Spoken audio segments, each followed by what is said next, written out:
ये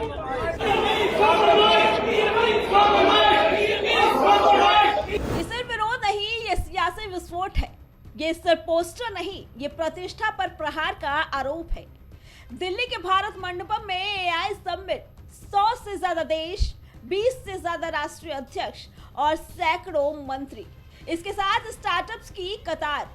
दुनिया उम्मीद से भारत को देख रही थी और उसी मंच के बाहर टी शर्ट उतारकर कॉम्प्रोमाइज मोदी के पोस्टर।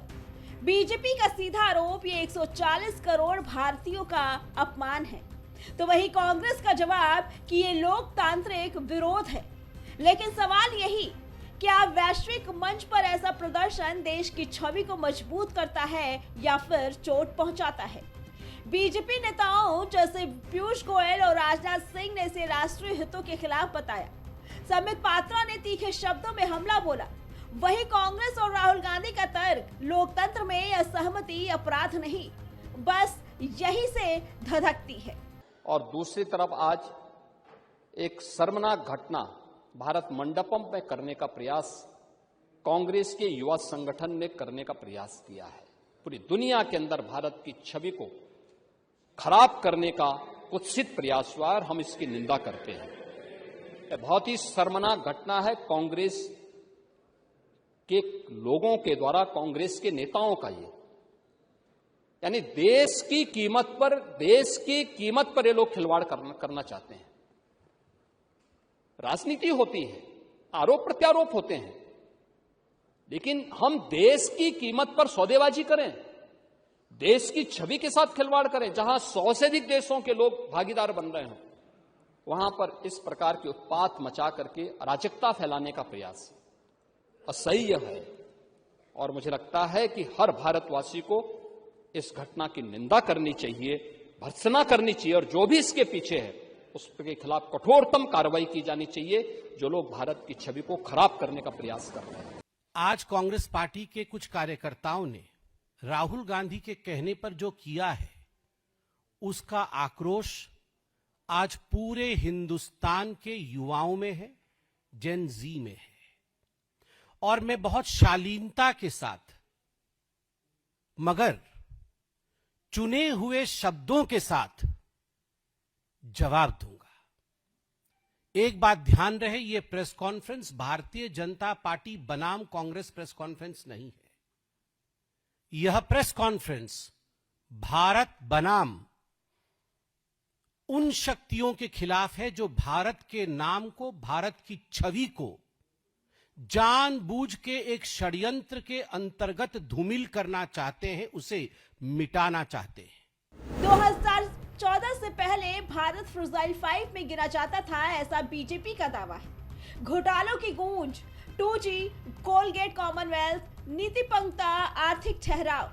लेकिन आज तस्वीर अलग बताई जाती है। प्रधानमंत्री नरेंद्र मोदी के नेतृत्व में भारत 10वें से चौथे स्थान की अर्थव्यवस्था बना। $4 ट्रिलियन का आंकड़ा पार, 7% से ऊपर की ग्रोथ। IMF का अनुमान कि 2027 तक तीसरी सबसे बड़ी अर्थव्यवस्था। 25 करोड़ से ज्यादा लोग गरीबी रेखा से बाहर आए। सरकारी दावों के अनुसार पीएम किसान से करोड़ों किसानों को सीधे मदद।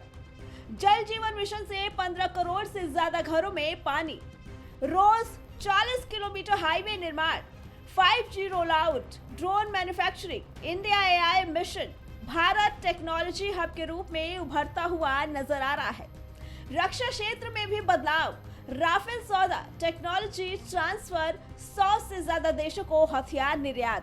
भारत अब सिर्फ खरीदार नहीं, निर्माता भी है। यूथ कांग्रेस ने नौजवानों के रोष, उनके गुस्से को एक शांतिपूर्ण प्रोटेस्ट के माध्यम से दर्ज कराया एआई समिट के इवेंट पर।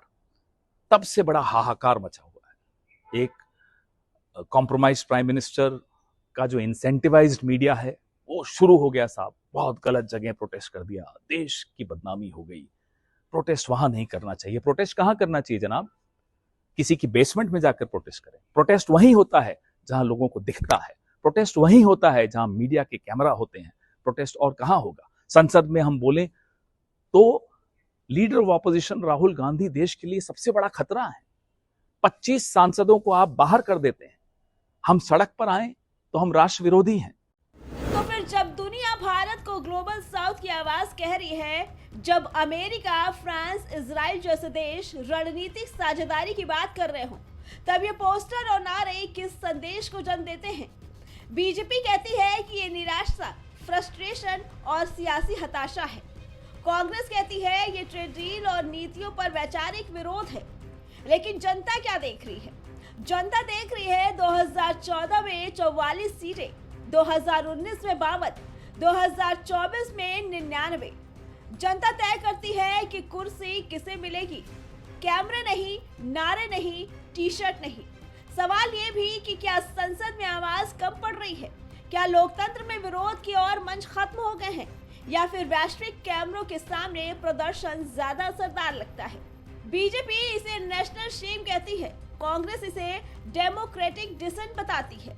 सच शायद इन दोनों के बीच कहीं है। लोकतंत्र में असहमति ताकत है, लेकिन समय, स्थान और तरीका भी उतना ही महत्वपूर्ण होता है।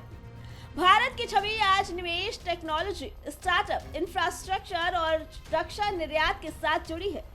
फ्रजाइल 5 से स्विंग स्टेट तक की यात्रा, ये नैरेटिव सत्ता पक्ष गढ़ता है, विपक्ष इसे चुनौती देता है। लेकिन एक बात तय है कि राजनीति की लड़ाई जारी रहेगी। सवाल है, क्या वो लड़ाई देश की वैश्विक छवि की कीमत पर लड़ी जाए? 140 करोड़ भारतीयों का सम्मान ये सिर्फ एक नारा नहीं, एक भावनात्मक मुद्दा है। और भावनाएं जब उफान पर हो तो बहस धुआंधार होती है। ये लड़ाई सिर्फ सत्ता और विपक्ष की नहीं, ये लड़ाई नैरेटिव की है, ये लड़ाई छवि की है, ये लड़ाई संदेश की है। देश पहले या दल पहले? लोकतंत्र में विरोध, हाँ, लेकिन क्या वैश्विक मंच पर वही अंदाज सही है? फैसला जनता के हाथ में है और जनता हर बार आखिरी शब्द बोलती है। Bureau report, prime TV.